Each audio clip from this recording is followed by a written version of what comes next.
Hi, good afternoon. This is Mike Suzor with Lakeshore RV. Here's a video of your 2021 22 RBS Cougar. Two 30-pound tanks. So we got these both full and ready to go. And then how this works is this indicator will point to the tank that you draw off initially.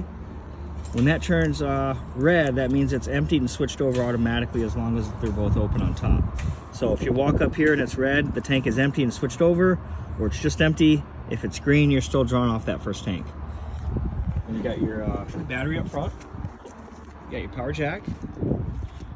This one has a window on the front. It's got some LED light strips. Really lights up nice at night.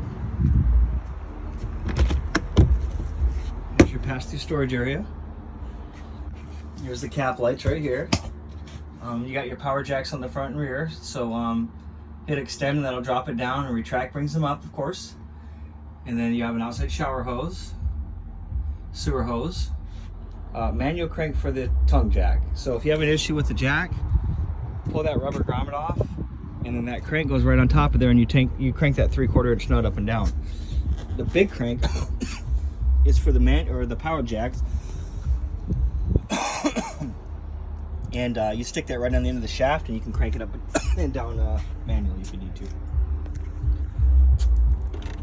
And then this is where everything's going to hook up at. It's your docking center. So city water's here. You can also fill your tank. So if you turn that to tank fill, if you put it to the 9 o'clock position, it fills your freshwater tank. Outside shower hose hooks up there. Black tank flush.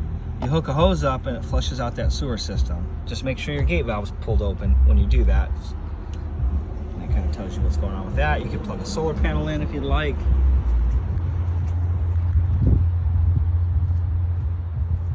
And then you got your sewer tanks in the back. Hook your hose up where that cap hangs down at.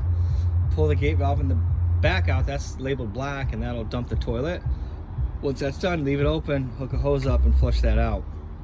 Shut the hose off, close the valve, pull the gray. That's the bathroom sink and shower, and that'll rinse everything out for you. We've got the wheels torqued at 120 foot-pounds. The factory's done it, the driver did it on the way up here, and then we've done it. So it's been done at least twice already, maybe 3 times. But you want to check it periodically. It's the back of the fridge. Right below that is your furnace exhaust. Got a ladder so you can get up and do your roof maintenance. This is where your cable TV hooks up. Water heater runs off gas or electric. If you want to turn off electric, you turn it on here. If you want to turn off propane, there's a switch inside for propane. Electric switch outside, propane switch inside. And you got your powered awning lights underneath it, outside speakers.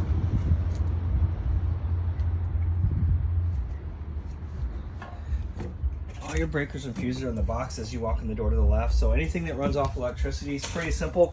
It goes from the power source to the breaker to the AC, to the outlets, to the microwave, to the hot side of the water heater.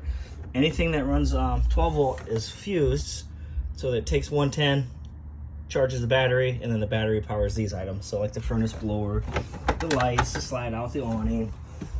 Mostly everything will run off battery and propane, except for maybe like the air conditioner, microwave, and TV. All right, you walk in the door. Here's your in-command smart center. At a glance, I can tell you the fresh, black, and gray are empty. These will darken up as they fill. 13.8 volts on the battery. The water pump is for for using the tank. So if you filled your tank up and you're taking all that water with you, or if you're using the tank, then you turn the pump on. That pressurizes the whole system. The pump only runs when the pressure's lost. If you're hooked up to the city, then you don't need the pump. It runs straight off the water pressure from the water hose, and that bypasses the water pump. Now you can run your water heater off gas, electric, or both.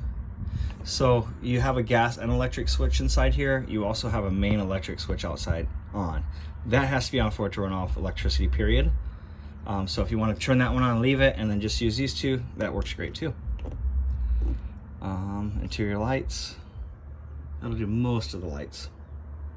Now right now the code's 000, and you can change that in the settings. You can do the awning. I just ran the slide out.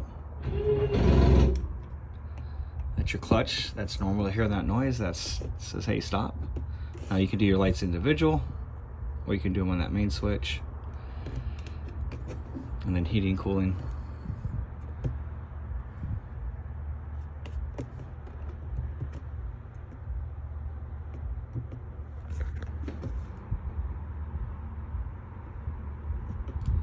So you got fan, cool, and furnace,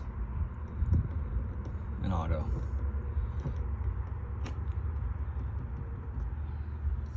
There goes your AC. Now the AC is ducted through the ceiling. If you open up these vents, it'll for the most part dump right on you. If you close it, it's gonna be a little quieter, and then it's gonna work through the ducting in the ceiling.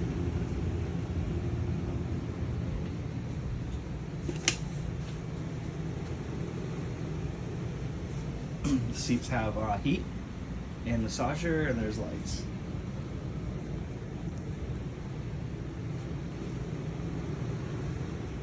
Keys are on the faucet.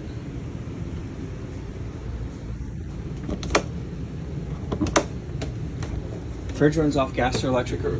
So what you do is turn it on, and if the second button's in on, it runs off electricity. If you lose power, it'll automatically switch over to propane.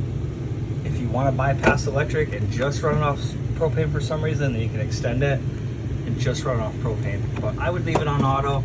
When you're plugged in, great, runs off that electricity. When you unplug it, it'll switch over to propane as long as your bottles are open up front and you have propane in them.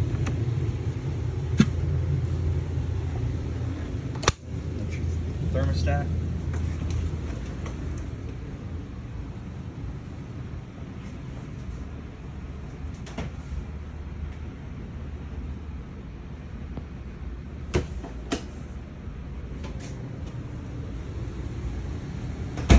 Of course, if you have any problems, feel free to give me a call, 231-855-9998.